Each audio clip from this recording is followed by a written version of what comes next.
Hello students, मेरा नाम है अरविंद शर्मा और बोडो सेंटर में आपका स्वागत है। आज की वीडियो जो होने वाली है वो है यूनिट्स एंड डेरिवेटिव जो चैप्टर है क्लास 11th का फिजिक्स का बहुत बेहतरीन चैप्टर है। उसका एक सवाल है जो मुझे लगा काफी बेहतर विकल्प आपके सामने हो सकता है।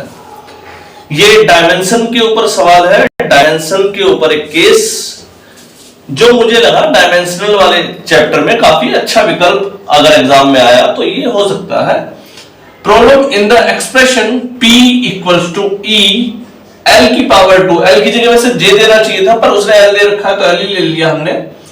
M की पावर -5, G की पावर -2, ठीक, ये P है एक expression. E, M, L and G are energy. E क्या है? एनर्जी को दिखा रहा है। M मास को दिखा रहा है। L हालांकि दिखाता नहीं है पर इसमें दिखा रखा है तो एंगुलर मोमेंटम को बोल रखा है। किसी किसी बुक में J भी बोल देते हैं एंगुलर मोमेंटम को।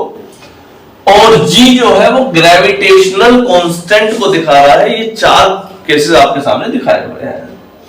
तो प्रूफ करना है so that P is a dimensionless quantity. तो रियलिटी इसकी आप जो सवाल कर पाते हैं उसका सही आकलन ये कहता है कि आपको हर एक फॉर्मूला आता हो तो आप कर पाएंगे, नहीं तो नहीं कर पाएंगे। कंडीशन फिजिक्स की एक ही है कि एक तो आपको फॉर्मूला आता हो या आपको डिराइव करना आता हो या आपकी परिस्थिति ऐसी हो कि आप उसे डिराइव कर पाए। चलिए चेक कर लेते हैं, देन हम आगे बढ़ते हैं। पहला केस है आपका एनर्जी को लेकर के, एनर्जी पर बात करते हैं। ऊर्जा E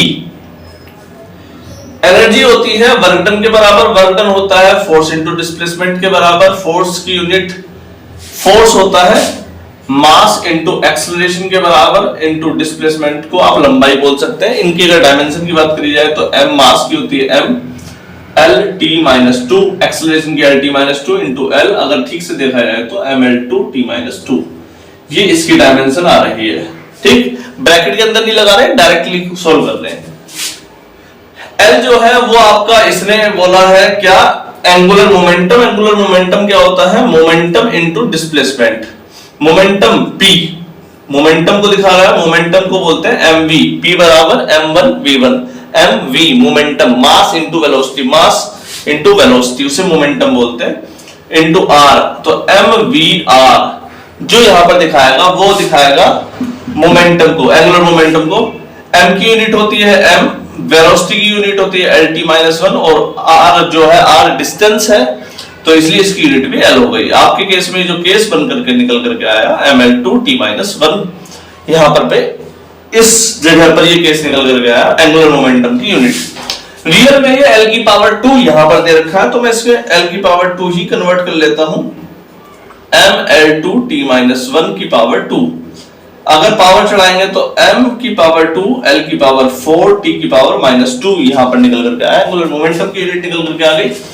मास की यूनिट, सिंपली मास की यूनिट तो मास आप जानते ही हो, m की पावर -5 तो m की पावर -5 ही उसकी यूनिट निकल करके आई आपके सामने। लास्ट केस आपका बच रहा है ग्रेविटेशनल कांस्टेंट। दो ऑब्जेक्ट हैं m1 m2 और उन दोनों के बीच की दूरी है r, तो उन दोनों के बीच में लगने वाला ग्रेविटेशनल फोर्स जिसे आप बोलते हैं g m1 m2 by r square. यहां से g की वैल्यू निकाल लेते हैं f into r square upon m1 m2। ये आपके ग्रेविटेशनल कांस्टेंट आ रहा है g।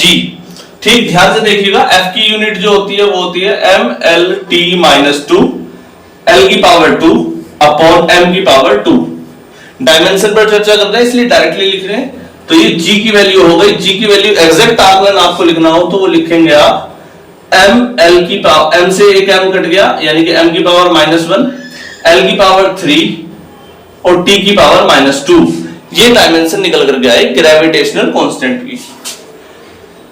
इस वैल्यू को हमने बेटा L स्क्वायर की वैल्यू निकाल दी, E की निकाल दी। ये डायरेक्टली हमने यहां पर L स्क्वायर का काउंट करा था।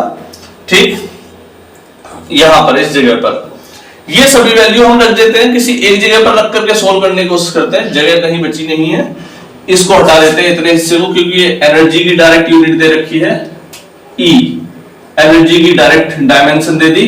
ठीक, L स्क्वायर की डायमेंशन आपने निकाल लिया, m स्क्वायर L की पावर 4 T की पावर -2। डायमेंशन इसकी हो गई m स्क्वायर T की पावर 4, सॉरी L की पावर 4 और T की पावर -2।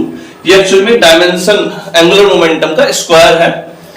तीसरी डायमेंशन जो मास की डायमेंशन आ रही है, मास की डायमेंशन आपको पता है m की पावर -5, तो m की पावर -5 डायरेक्टली लिख देता हूं। ग्रेविटी की जो वैल्यू यहां दे रखी है वो दे रखी है g की पावर -2, तो g की पावर -2 आप जब रखेंगे तो इस पूरी टर्म की पावर -2, तो -1 इंटू -1 तो m की पावर एक्चुअली 2 हो जाएगी। देखो -1 इंटू -2 प्लस का 2 आ गई। l की पावर 3 इंटू 2, 3 2 जा एक्चुअल में 6 हो जाएगा, लेकिन माइनस का है तो l की पावर -6 हो गई। ठीक, तीसरे वाले केस की बात करी जाए तो t की पावर -2 t की पावर 4, वो भी पॉजिटिव, t की पावर प्लस की 4, ये आपकी तीसरी यूनिट होगी g की पावर -2 वाली। इन सभी वैल्यूज को सोल्व कर दो, यानी कि इस क्वांटिटी p के अंदर रख लो। रख लेते हैं p की वैल्यू कितनी आ रही है, इन सब की मल्टीप्लाई कर दी, ml2 t की पावर -2 इंटू l की पावर 2, यानी कि l जो आप एंगुलर मोमेंटम कह रहे हैं, इस बुक में जो लिखा है m2, l की पावर 4 t की पावर -2, m की पावर -5 की डायमेंशन m की पावर -5, g की पावर -2 की डायमेंशन हो गई m की पावर 2, l की पावर -6, t की पावर -4 है, प्लस का 4 है।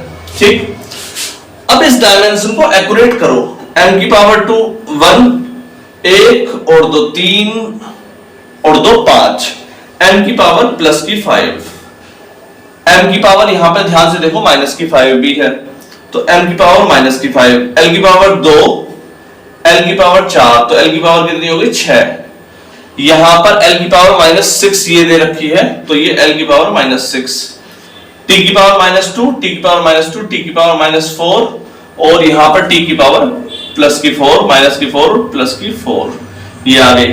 ध्यान से देखो ये टर्म जो है इनकी डायमेंशन प्लस होकर के m की पावर यहां 0 आ रही है, l की पावर 0 आ रही है और t की पावर 0 आ रही है। इट मेक्स सेंस कि ये जो केस है ये p आपका डायमेंशन लेस क्वांटिटी है।